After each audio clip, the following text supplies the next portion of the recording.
Good morning, everybody. Merry almost Christmas. I'm going to play some Christmas music. I didn't pick all Christmas songs. I know how it is to be anywhere in public and all you hear is Christmas music. So I can do that? Okay. Can everyone do Mariah Carey, All I Want for Christmas?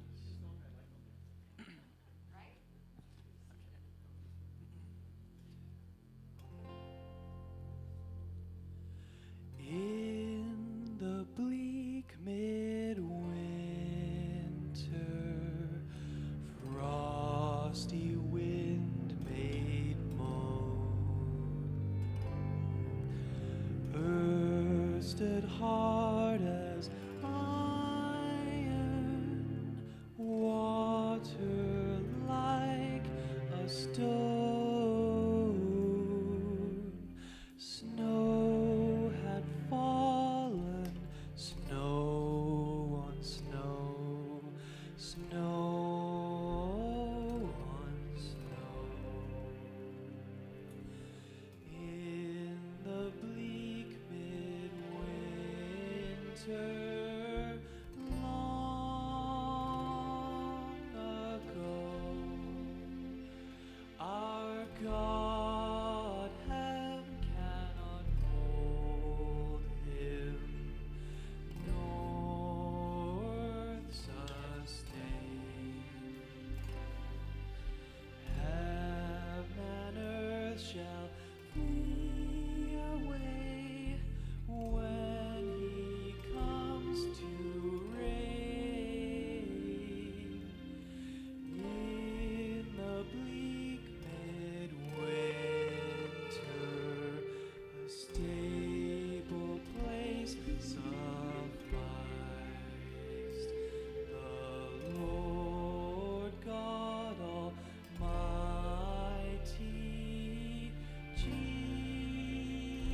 Jesus Christ. Angels and archangels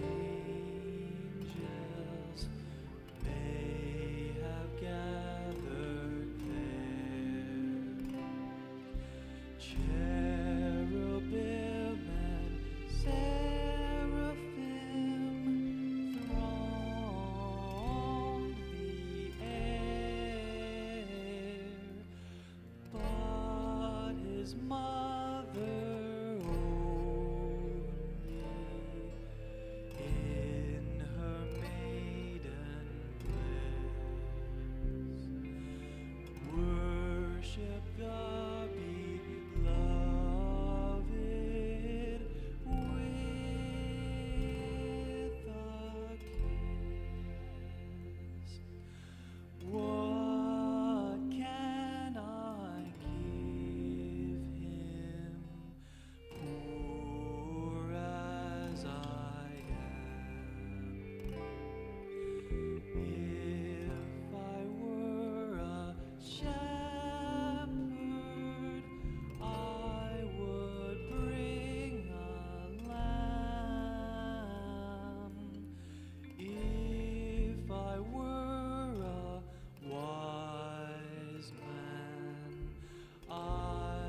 says I'm up to no good again. Couldn't make her proud, though I did my best. Feel like a mess, feel like I'm stuck in the wrong skin. Feel like I'm sick, having trouble swallowing my medicine. Sunday, carry me down to the water, wash me clean. I'm still struggling.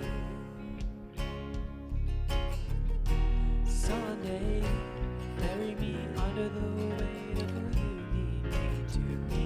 Can't you see I'm struggling? I keep God locked up in a picture frame, so I feel a little better about my number days. Yeah, I confess, the questions and the answers seem to sound the same. Just like the rest, standing tall, pretending not to be afraid. Sunday, carry me down to the water, wash me clean. I'm still struggling. Sunday, carry me under the weight of who you need me to be. Can't you see I'm struggling? Sunday, come around, lift me up again. Never too proud for a helping hand. I've been feeling down. Can you hear me now? Sunday, come around, lift me up again. Never too proud for a helping hand. I've been feeling down. Can you heal me now? Sunday, carry me down to the water, wash me clean. I'm still struggling. Sunday, bury me under the weight of who you need me to be. Can't you see I'm struggling? Sunday, one more time. Sunday, carry me down to the water, wash me clean. I'm still struggling. Sunday, bury me under the weight of who you need me to be. Can't you see I'm struggling?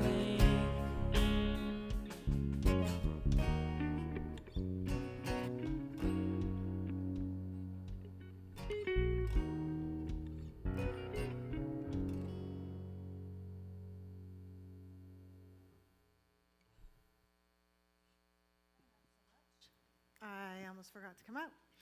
I need an assistant, Molly. A very specific assistant. It's a pre-planned assistant. You know, sometimes you just need an elf to assist you with things. And this elf even has 2 pugs. Roy, did you see? 2 pugs? That's lit, dope. Yeah, I thought so. Okay, go for it. What are their names? Billy. This is Billy. The other one doesn't have a name.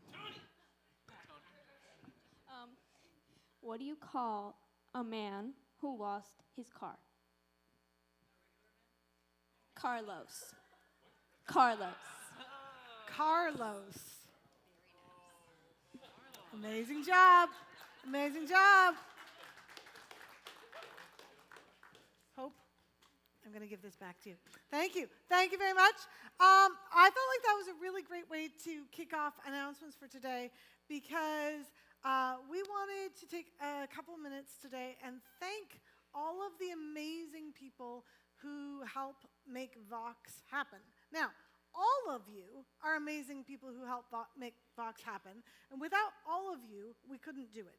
We need everybody from our joke contributors to our snack checkers to our balcony sitters. We need all of you, okay? So nobody is left out of this. But there are a few people who we want to call your attention to collectively to thank, because without them, Vox in 2025 just would not have happened.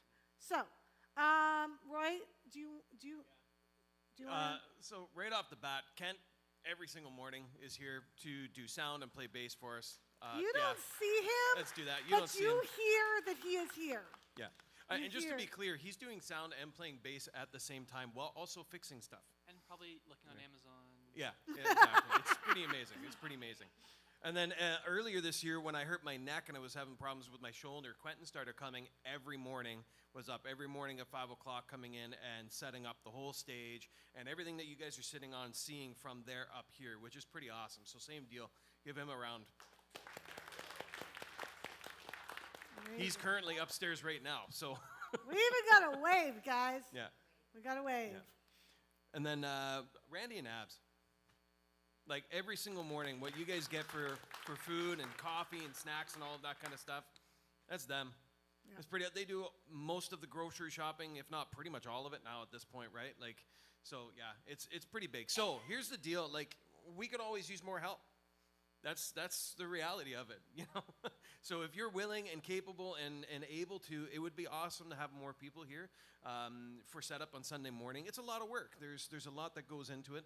We're usually here. Quentin and I are usually here. This was the fastest I think we've ever gotten done.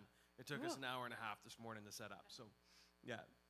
When I first started doing this after our dear friend Nathan went for a walk in the woods, it was taking me hours. We were getting here at like 4:30, 5 o'clock, and I might be ready for when the band shows up. You say it like that? Sounds like he didn't come back.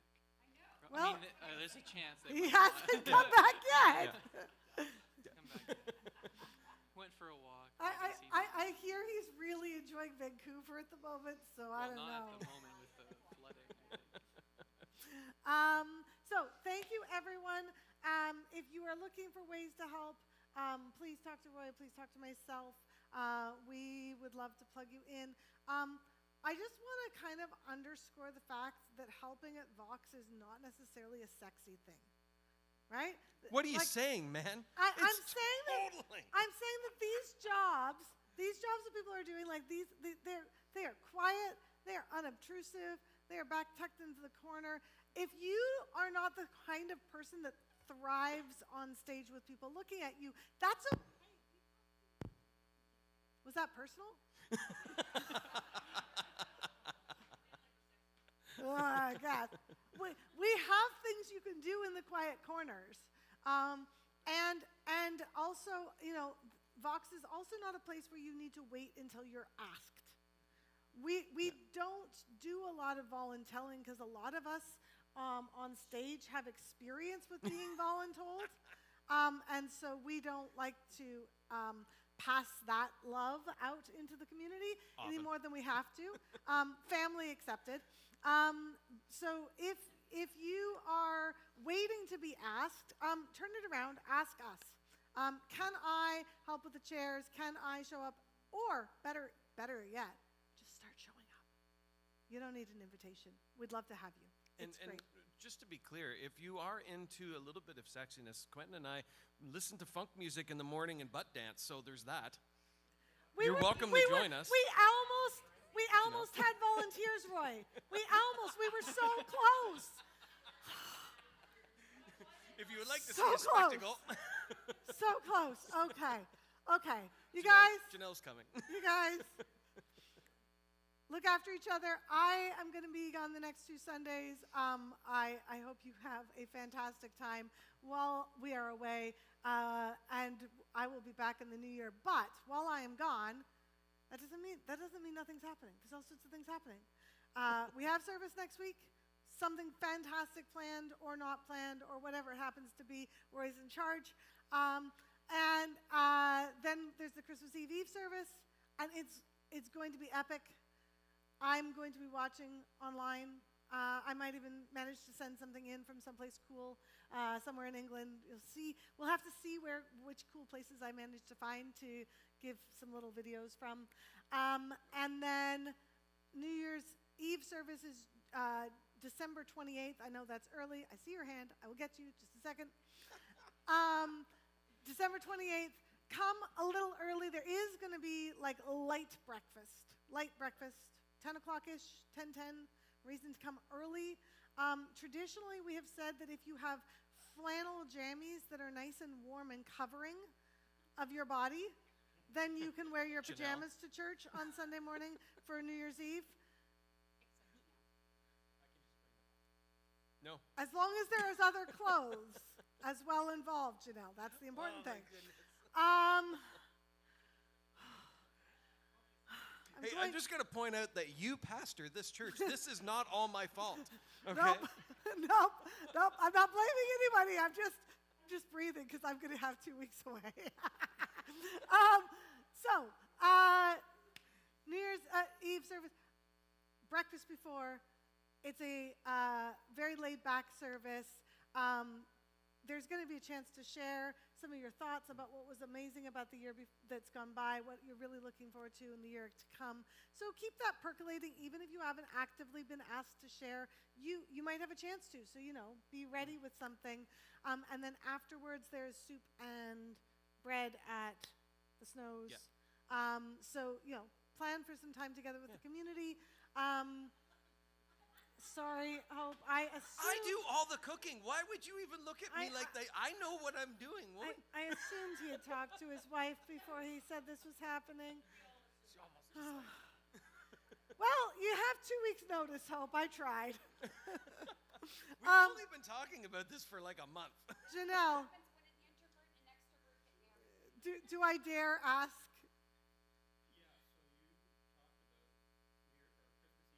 Christmas Eve. No. Yes. Yes. Yeah. Not the New Year's Eve service. Not the New Year's Eve just service. Christmas Eve. We will not be broadcasting the New Year's Eve service. It's our one service that we don't, it's one of 2 services we don't broadcast during the year, that and our Good Friday service, but we will be broadcasting our New Year's Eve our Christmas Eve service, Christmas Eve on the 23rd at 7 p.m. Eastern Standard Time for those of you tuning in from other countries or other time zones.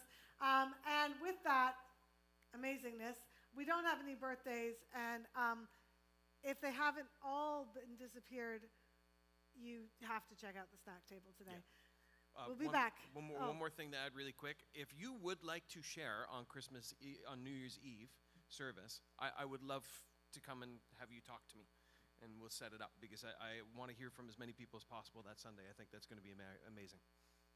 Awesome. Go get snacks.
Hark the herald angels sing, glory to the newborn King.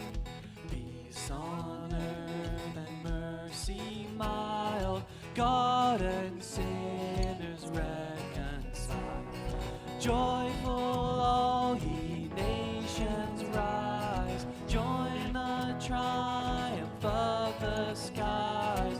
With angelic hosts proclaim, Christ is born in Bethlehem. Hark the herald angels sing, glory to the newborn King.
Good morning, everyone. Advent today is joy, and I had very specific instructions on which candle to light. Where's Heather? This one? This one. Today is joy. Is this the third Sunday of Advent? And I have chosen a reading from this book called Shadow and Light, A Journey into Advent. And I myself am not, thank you, not very poignant when it comes to writing things myself, but I really appreciate what this author has had to say about joy in the Advent season, because Advent can be complicated. Christmas can be complicated when it comes to joy. And so she says, happiness is a lovely thing. And also, this is a piece of art, I should say, on the screen that this author chose to accompany this Advent reading. And it's called The Birth of Christ, painted in 1896 by Paul Gauguin. So if you need help with focusing, you can meditate on that painting as well. So she says, happiness is a lovely thing, especially during the holiday season. But it feels fleeting to chase it. Happiness is wholly dependent on outside circumstances, on things beyond our control. The holiday party that went just as expected. The kids are content in their reasonable Christmas expectations. The cookies turned out delicious. The ordered gifts weren't overpriced. And the extended family member was gracious in their latest phone call.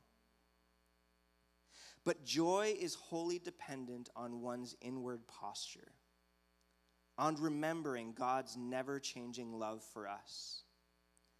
Feeling joyful isn't required for acknowledging that there is real, genuine joy found in the incarnate Christ, in Jesus, in God in the form of man and the experience of man. Life may be difficult at the moment in this holiday season. It might not be happy. But it can be joy-filled when we remember by faith that God is Emmanuel. God is with us. Lean into the inward joy of knowing, even if there's no accompanying joyful spirit. The incarnate Christ is here with you as you anticipate the celebration of his birth. And now I'm going to pray Psalm chapter 41, verses 1 to 3. Happy are those who consider the poor. The Lord delivers them in the day of trouble.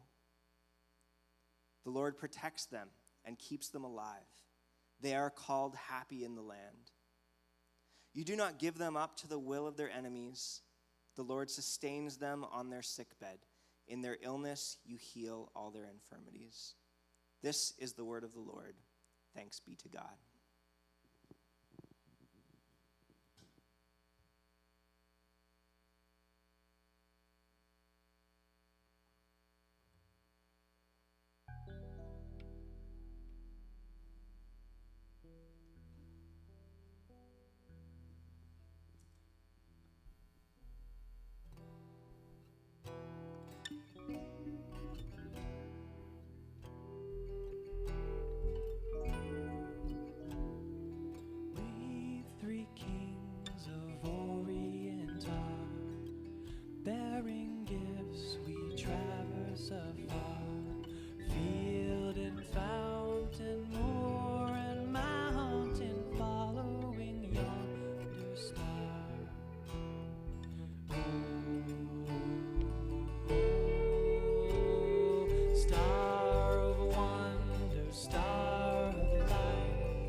Born a king on Bethlehem's plain, gold I bring to crown him again. King forever, ceasing never, over us all to reign.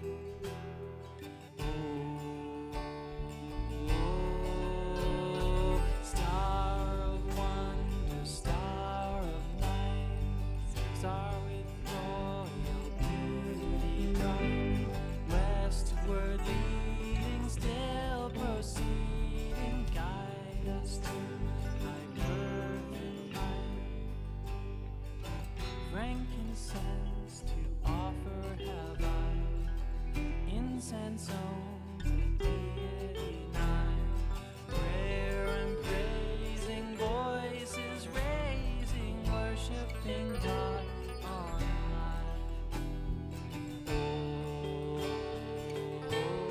Oh, star of wonder, star of light, star with royal beauty bright, westward leading, still proceeding, guide us to thy perfect light. Myrrh is mine, its bitter perfume breathes a life of gathering dew, soaring, sighing, bleeding, dying, sealed in the stone cold tomb. Oh, star of wonder, star of light, star with royal beauty bright, westward leading, still proceeding, guide us to thy perfect light. Glorious now, behold him arise, King and God in sacrifice. Alleluia, alleluia, sounds through the earth and the skies. Oh, star of wonder, star of night, star with royal beauty bright, westward leading, still proceeding, guide us to thy perfect light. Again, star of wonder, star of night, star with royal beauty bright, westward leading, still proceeding, guide us to thy perfect light, guide us to thy perfect light.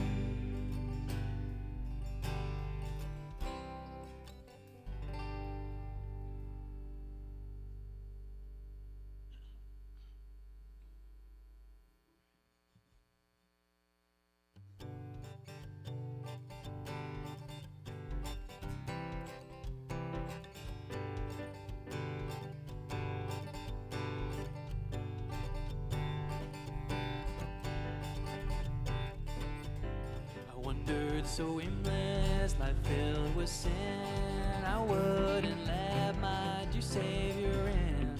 Till Jesus came like a stranger in the night, saying, praise the Lord. I saw the light, I saw the light, I saw the light. No more in darkness, no more in night. Now I'm so happy, no sorrow inside, singing, praise the Lord. I saw the light. Just like a blind man, I wandered along, worries and fears I claimed for my own.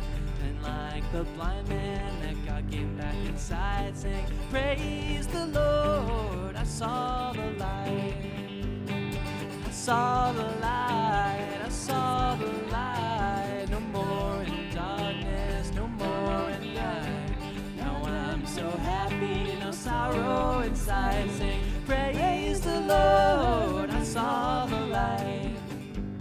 And I was a fool to wander and stray. Straight is the gate and narrow the way. Now I have traded the wrong for the right, saying, praise the Lord. I saw the light. And I saw the light. I saw the light. No more in darkness, no more in light. Now I'm so happy, no sorrow inside, sing, praise the Lord. I saw the light, yeah. I saw the light, I saw the light. No more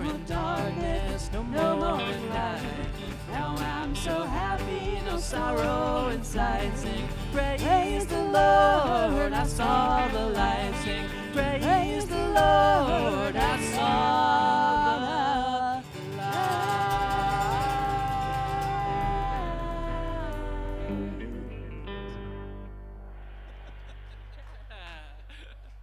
I like the clapping. It was Yeah. so country. That was awesome, guys. Thank you. Thank you, thank you, thank you. So, to continue our lovely series of Advent interviews, I get to invite Darcy up. Now, I have to say, Darcy is a gem and just agreed to, can you grab the microphone for him?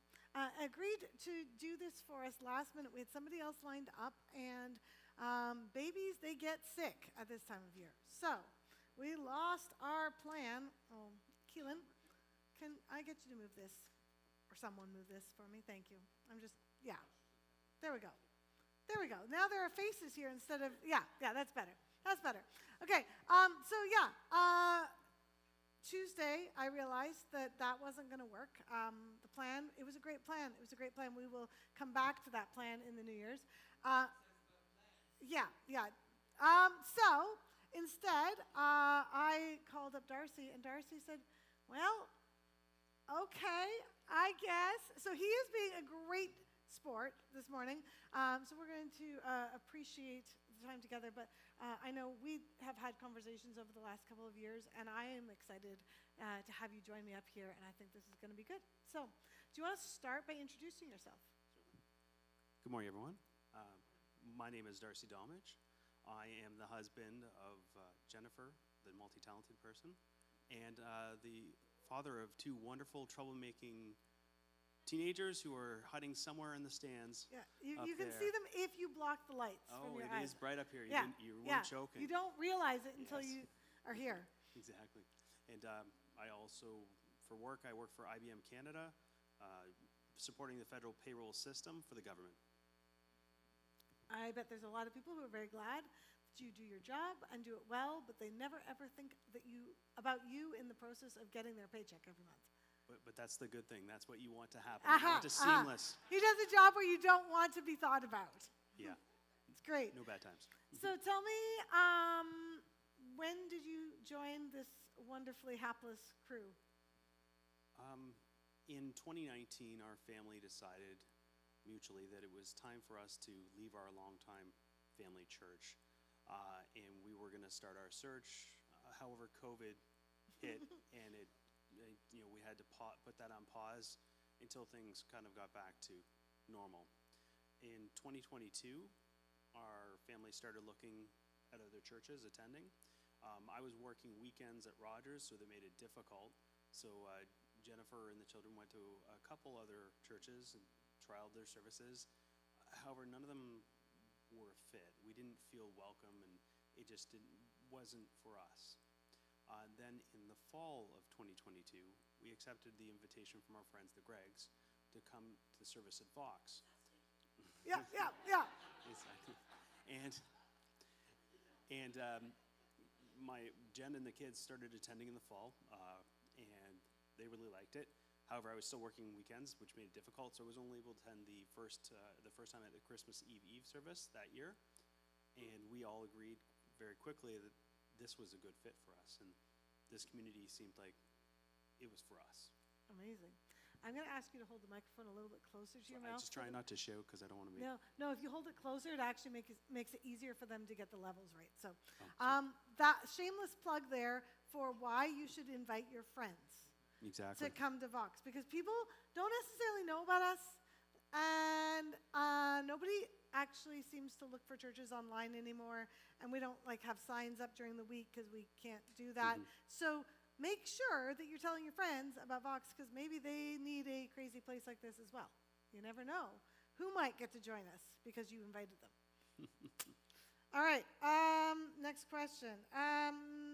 Okay, so 3 or 4 months after you started coming to Vox, something happened in your life that was a little bit not what you were hoping for?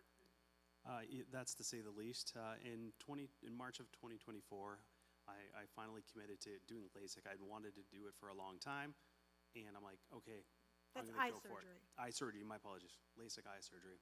And I went in there with the confidence that this is going to be good. The medical professionals told me before the surgery that 90% of all procedures successful, with the remaining 2% being candidates who didn't qualify or they were waived off at the last minute. However, after the procedure, I experienced blurry vision, which affected my daily life for quite some time. Yeah, like, and not like just a little bit. So, like, No. what could you do and what could you not do? So it affected it so badly that my vision went from just being able to wear glasses to do daily tasks to not being able to read text up close or far away, large text as well. So this created a challenge, and because the vision was constantly fluctuating, corrective lenses were not an option. So this prevented me from working. I couldn't work for about 2.5 months during this period of time. So it also affected my ability to do my other activities like that I enjoyed. Couldn't watch the Leafs game on TV. I couldn't play video games or board That's games. why they lost that year, guys, is because Darcy couldn't watch to cheer them on. I mean, I'm there's sure, major consequences. I'm sure there are many people that disagree, and Tom's the one shaking his fist over there. But in that aspect, we couldn't. It affected my everyday life, and I couldn't play board games or anything. So it was a little bit of a troubling time at that period. And your kids are involved in a heck of a lot of activities. So Yes, how they did were. that work? So Because you couldn't drive, right? that is correct. I also could not drive. See, the one safety thing that I actually followed through with. No, but I couldn't drive, and my children were actively involved in activities, and sometimes they're on different sides of town. My daughter would be in the south end, my son would be in the north end doing his theater. So it was a little bit challenging for the family at that point because Jen was having to carry the load by herself. Yeah, it was a lot. And there was a lot of uncertainty, right? Like, Oh, that's correct. The medical professionals that did the LASIK surgery had a hard time pinpointing what my actual complication was. When they finally did find it, they told me that it was so rare that only 0.01% of all patients who have ever had the surgery have had this rare case. So it was that uncertainty of, okay, well, this is rare. What does that mean? They didn't know. Because it's so rare, they hadn't had much cases to go back on for evidence of what would follow. So it led to some, moments of kind of pause and reflection, like, what's going to happen here? So yeah, so when we were talking about this week, we were talking about I was thinking about, it's Advent and, how do we tie things into Advent? But, like, there was this, like, fairly lengthy period of waiting for you. I'm off script, sorry. I told you I was going to do that. that's okay, that's fine. So there was, like, this fairly lengthy period of, like, waiting and not knowing. Yeah. And that makes me think, like, Advent-y thoughts. So, like, what did you learn or not learn about waiting? Oh, well, definitely a life lesson. Waiting is never easy for me. I'm always glued to my electronics. I'm always like, gotta check it, gotta be up to date, know what's happening. But I couldn't do that at this time. So I had to take a step back and I had to say, what can I do? And in this time, it was basically, there was a lot of reflection because you have a lot of time to think when you're not constantly going. So basically, I would listen to music and podcasts, and I tried books, didn't really like the audiobooks, couldn't find an author that sounded good. But that pause gave me time to think and reflect on life and how things have gone and where I see myself going. So any advice to anyone else who is currently waiting for something that they don't know if they will get or not?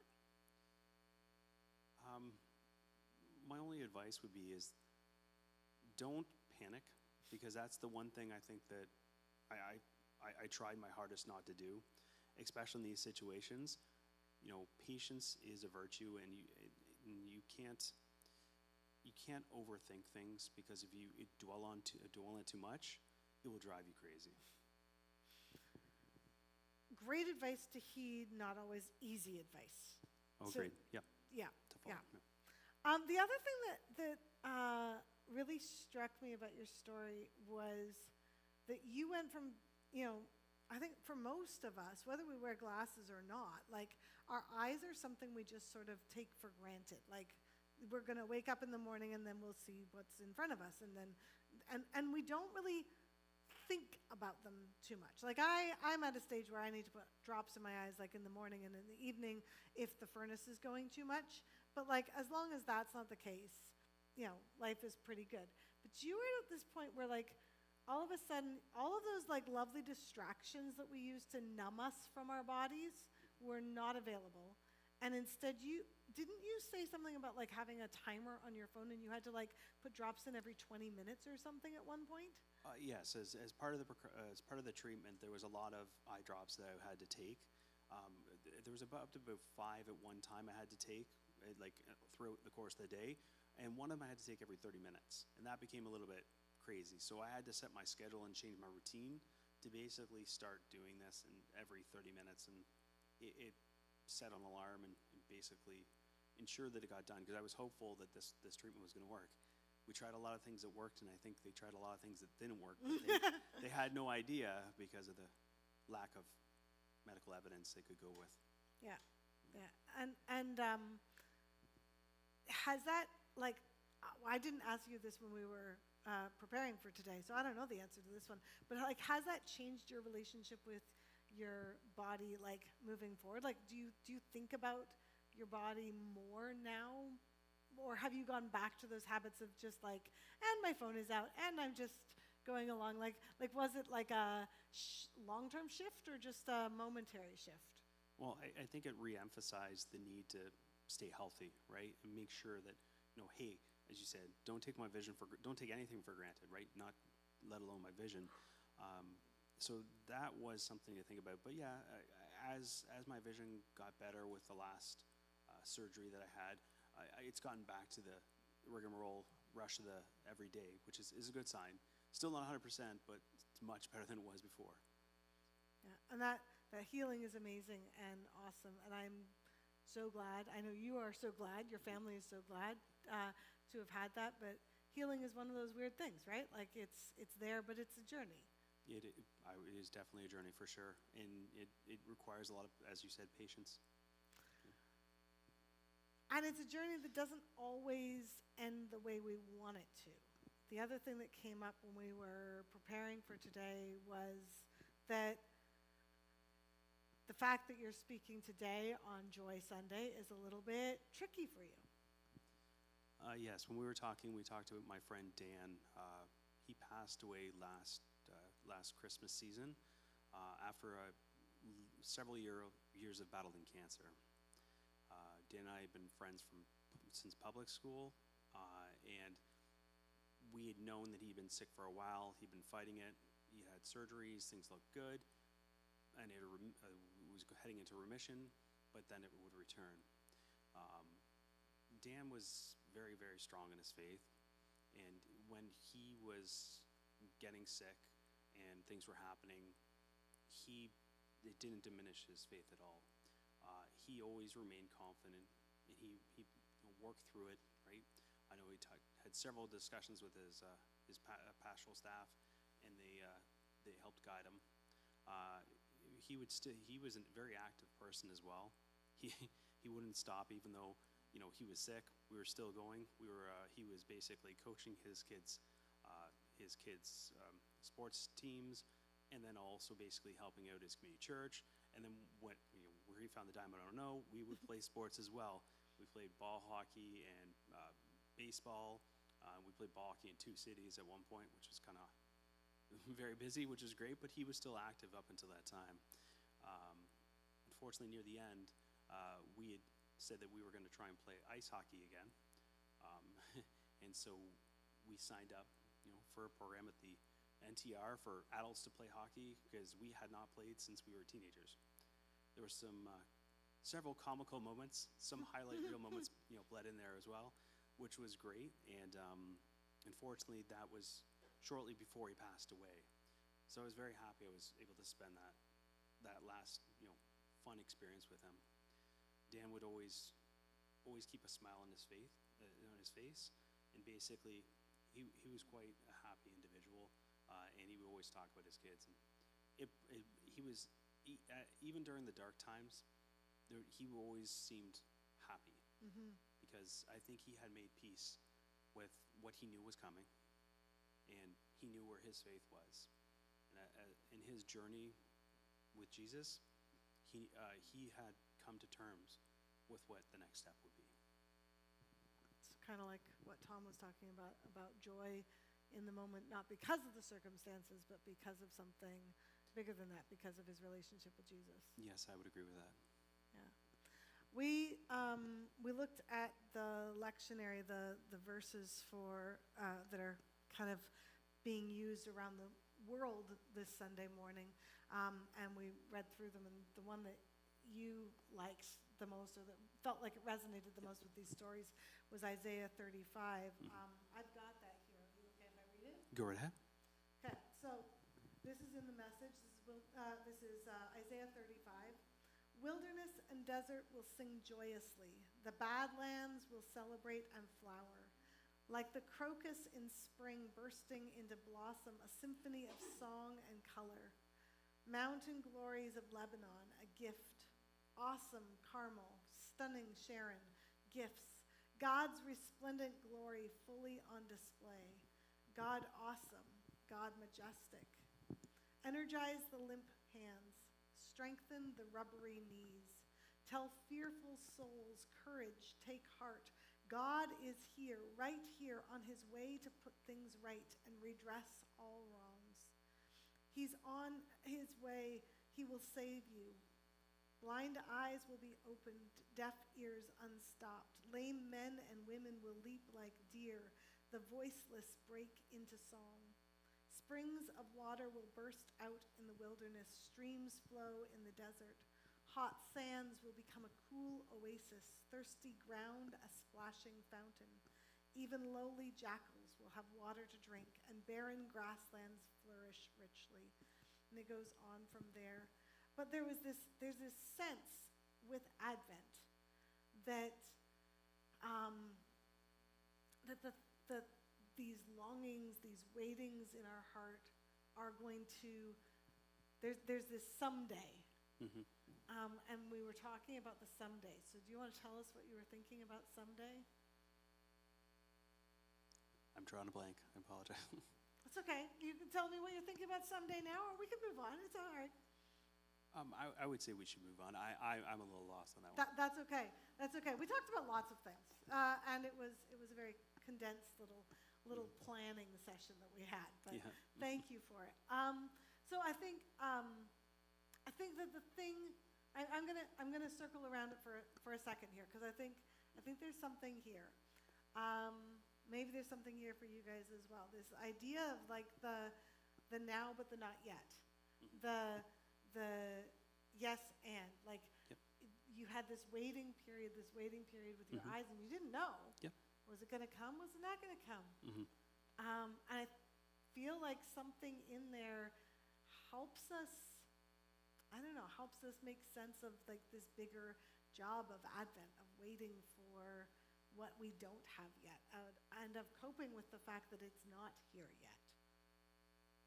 Oh, okay. So basically helps you center yourself in balance. Yeah. And I feel like what you've shared about your own story, I think really kind of draws that out for us. Is like, like the waiting is hard. Oh, for sure. And the waiting, like, I don't love it for you, but I love for as I'm thinking about it, I love this idea of like, there were a whole bunch of things you had to do, and you had to like set your timer for like remembering. Waiting was like an active process. Waiting wasn't passive for you, right? No, agreed. Yeah, it was. You had to be attentive. You had to be aware, right? So you're there, like being there in the moment. Sometimes, I guess, is probably the way I would say it. Is like, okay, I'm here. This is what it is. and I think I've talked about this, is keeping myself balanced and centered was a big thing when we were going through this process. I'd often, when we were in our youth groups, we would do many activities. We'd go out into nature, and that helped me disconnect, because even at that young age, I was still connected to my electronics quite frequently. And during this period of time, we'd go out in nature. We'd go for like a walk. We'd go for a hike. Minor hikes, not the Nathan, Carrie, or Tom level at all. You mean human level? Yeah, human level, yeah. Human level. Yeah. So it's all good. Exactly. And we'd go camping. And getting into nature like that helped me to center myself and balance. And that's why when this came up, right, I would be able to walk. I'd be able to go out and just like listen to music, just kind of be patient. Like, I don't have to see, I can just sit and listen and be in that moment, as well as camping. I really do enjoy camping. If you ever been to Warsaw Caves, really great place. You should go. Where is that? That's in Southwest Ontario. Okay. I have not heard of Warsaw Caves, but I know people who love caving in my family. So take notes. Any other questions that I forgot to ask you that you wanted to talk about? Let's start with that. I think we actually covered the topics. We may have jumped around a bit, Yeah. but I think we covered everything we had on the docket. But if you wanted to ask any other questions, please feel free. I think this is the bit where other people get to ask questions. So I saw a hand in the back there.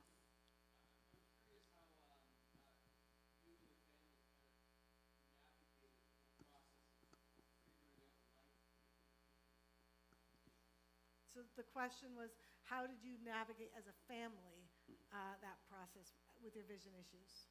Oh, that was a tough time for us. At the beginning, it was very rocky, because we were trying to just sort out and work out schedules. Because as I mentioned, the kids were everywhere, right? So there was a lot of that. I tried to help where I could by cooking dinner and stuff like that, because I could see just well enough to do stuff like that.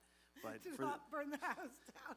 yeah, but I'm like, for that, like, I could help clean and stuff like that. But from other perspectives, just daily life, it was very hard at the beginning. But as things got better, we were able to get things a little kind of sorted out, right? Get things planned.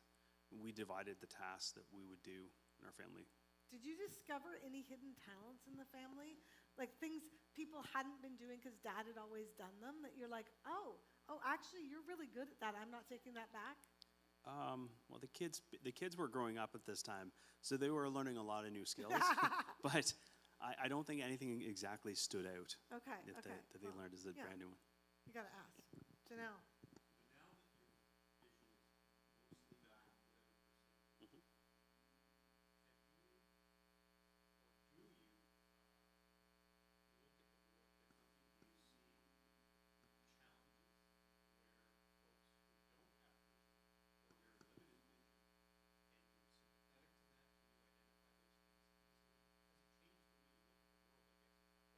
Yeah, so the question is has the experience changed the way you look at the world?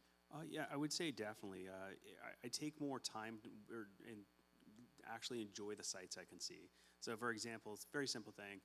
Opened the blinds this morning on our main floor, and the wind was blowing just right to kind of blow up some of that snow that was freshly fallen, and the light just hit it perfectly because it was a very sunny day out there today, and it glistened, and it was just awesome. I sat there for a couple minutes watching that.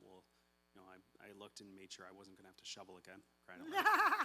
You got to check that one first. But other than that, yeah, no, I have seen a lot of challenges, and I do think about it. Like, I actually think, like, well, wow, like, how could someone see the small little, like, people, this little signs they put up there for people, right? Even price tags is ridiculous, right? Well, in my case, I couldn't see even price tags, so that's things you think about, is like, how can we make this better? And I think about it, and I look for areas where I can send like comments and stuff like that. How can you guys fix this, because this isn't good, right? People can't see this. Yeah, it's amazing how even short-term experiences can make us attentive to accessibility issues that we just had no idea about. Agreed. Debbie.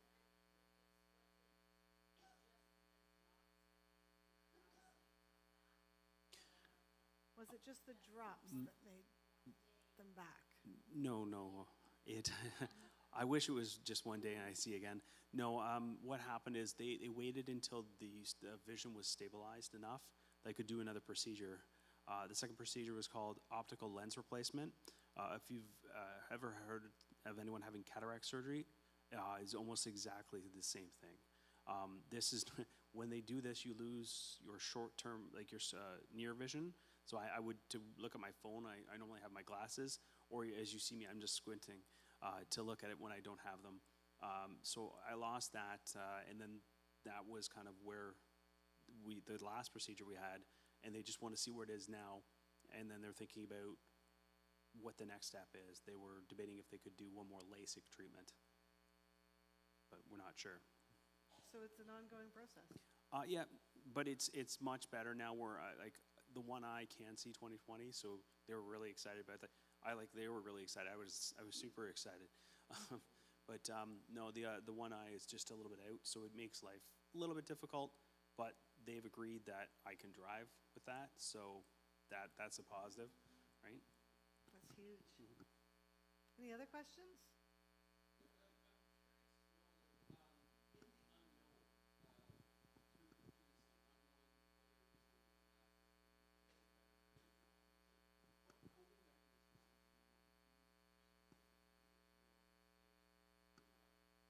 So what coping mechanisms did you use to get through on the days when life was rough personally?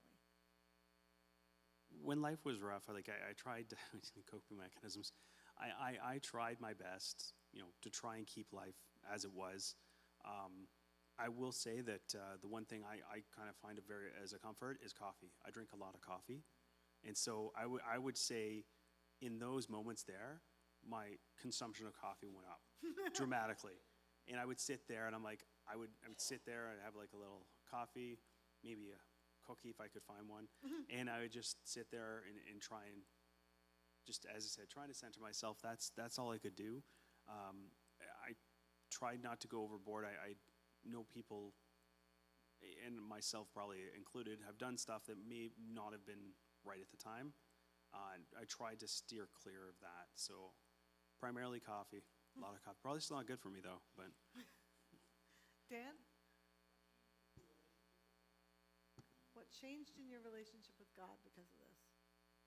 Well, with this here, I look at it this. I did this to myself, right?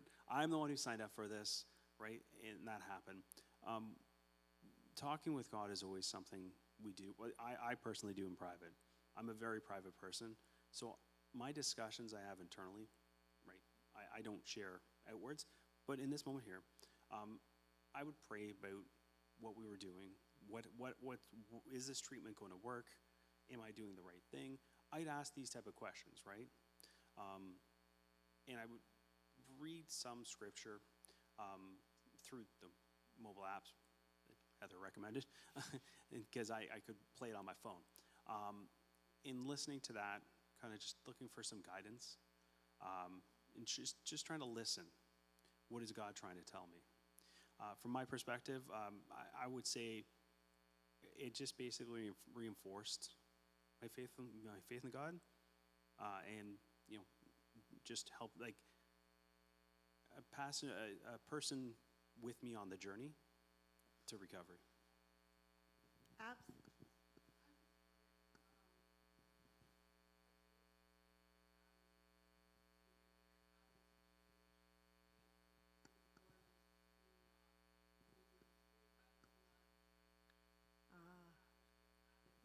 What's the long-term change?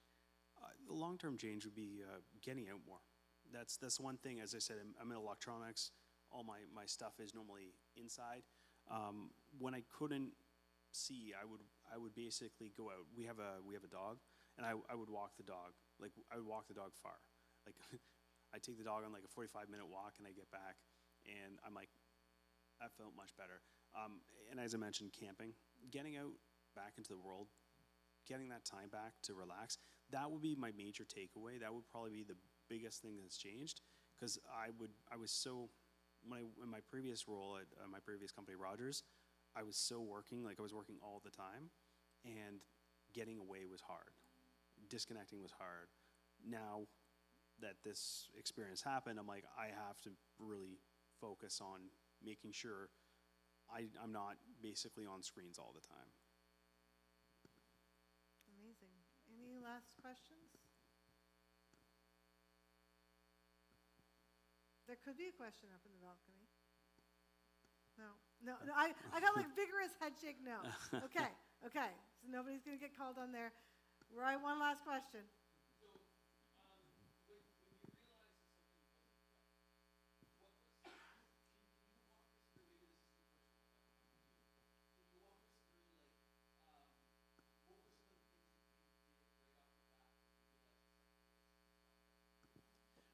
So, What did you do right off the bat if something was not right? I'm repeating it because oh no, I know, so they can hear you. I didn't want to cut you off. Yeah. Yeah. No, in the moment, like I realized like the night after, like the surgery happened like first thing in the morning. And as we got into the night, I'm like, it seems a little blurry. This is odd, right? And then I put it aside and I said and went to bed. When I woke up the next morning and it was getting per se cloudier, I'm like, okay, this isn't good. We basically had a follow-up appointment the next day with the optometrist, and I'm like, guys, this is not right. So the first optometrist comes in, takes a look, and goes, okay. He's like, let me get my other colleague, because he was actually the LASIK consultant. He came in, take a look. He's like, oh, we have to get you in to see the optical specialist. We're going to set that up as soon as possible, right? And so I can't recall if it was the next day or the day after that, but to put in the right sense, I was starting to become, I was fine up until the point where both of them came in and took a look. At this point now, I'm starting to become a little panicked. I'm like, uh-oh, if they're very concerned, I should be concerned. And you don't want to see your doctors panicked. No, That's a no. bad sign. Well, the first optometrist did a good job of hiding it. The second one, when comments like, wow, like, that's not what you're looking to hear. So, no. So, anyways, No, that's like, bad. when stuff like that happened, it just basically like my reaction was, okay, I got to do something. What can I do? And like when they said, hey, we're gonna have you see the specialist, I'm like, can I see them today? Was my next question before we ended that appointment. And they're like, I'm not sure where they are because the specialist travels. So I believe at this point they were in Windsor. And I'm like, okay, we're not driving to Windsor because I can't drive there. Jen's got to work. How's this going to play out? So that's basically what we did. It was basically, it's happened. What can I do to treat it, right? What can I get? How can I get ahead of this?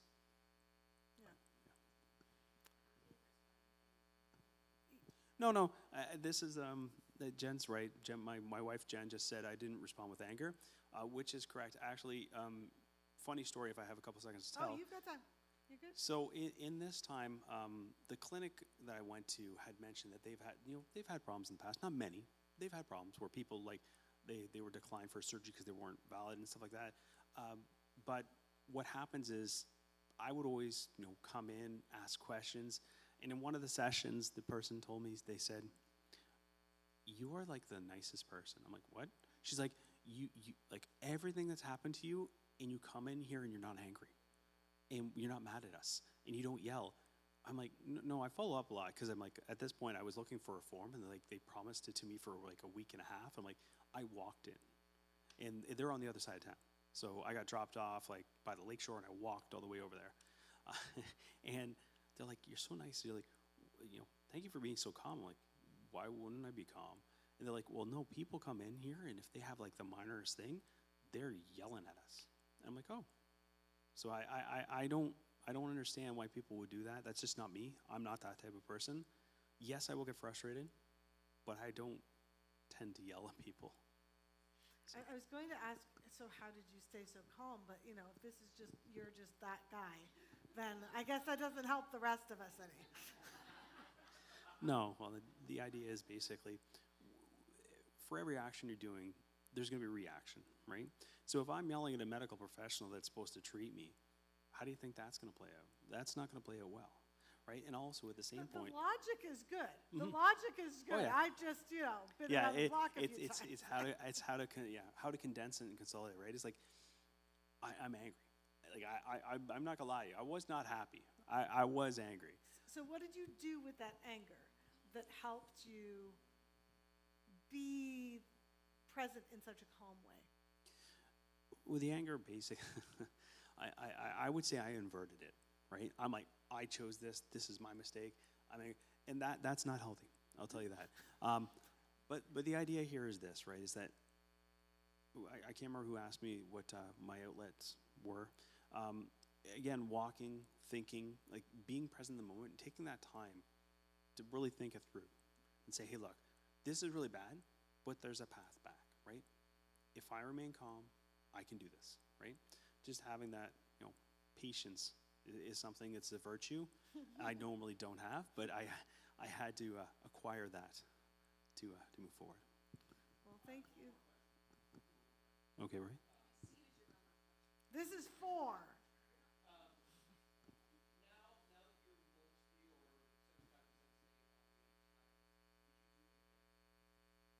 Would you do it again now that you're on the other side of What this? I would say for anyone in the audience or anyone who is watching, LASIK is very, very safe. The complications are rare. If they gave me the opportunity, we had talked about this with my LASIK professional, because before the last surgery, they were wanting to do LASIK again. And we discussed it, and I said, well, how would that work? She says, well, we think we can do it with a reduced, because we already done part of it, we can do it with a reduced I don't want to say wattage, strength, power, then your body shouldn't react the same way. Now, mind you, the reason that they didn't do that is my case has been discussed quite frequently. The 3 medical professionals I've seen have gone to conferences and talked about my case a lot. Apparently, they become the people that everyone wants to talk to after these sessions. But no, the one LASIK specialist has a international forum where they discuss very strange cases or random cases to try and seek professional agreements. Like, hey, I'm looking about doing this. What do you guys think? And the consensus that came back from this group was that might not be the best idea. So we would recommend against it, and we would recommend this treatment instead, which is the LASIK replacement we went with. So, but she said after that, she says, if this works, maybe we can make a minor adjustment. So I still waiting to hear, but yeah, I would still do it. You're ready to do it. Yeah, Amazing. I'm crazy. Well, let's give Darcy a warm round of applause. Thank you so much, Darcy. Thank you for letting me. And if the worship team wants to come back up, that would be fantastic. Thank you, everyone, for helping with the interview. It's so much more interesting when it's not just one of us asking the questions. So, again, here's this amazing co-created space that we do together.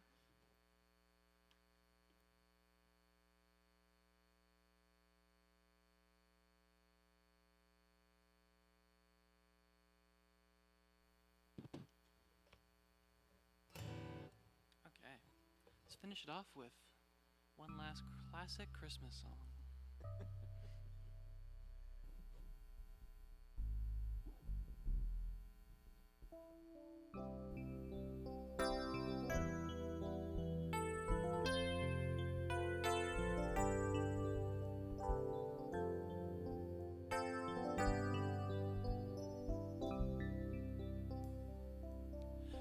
The first Noel, the angels did say, was to certain poor shepherds in fields as they lay, in fields where they lay keeping their sheep on a cold winter's night that was so deep.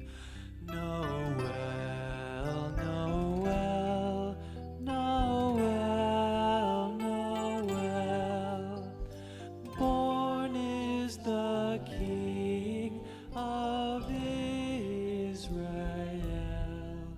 They looked up and saw a star shining in the east. Beyond them far,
invitation today is to be people of joy, to let joy live in your heart and to share the joy of Christ with all you meet.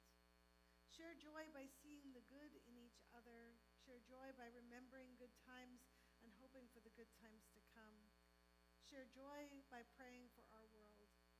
In this Advent season, we need to see, feel, and share joy. As you go out into the wonder of God's creations, share joy, peace, and hope with those you meet. Amen. We will see you again here next week. Same bat time.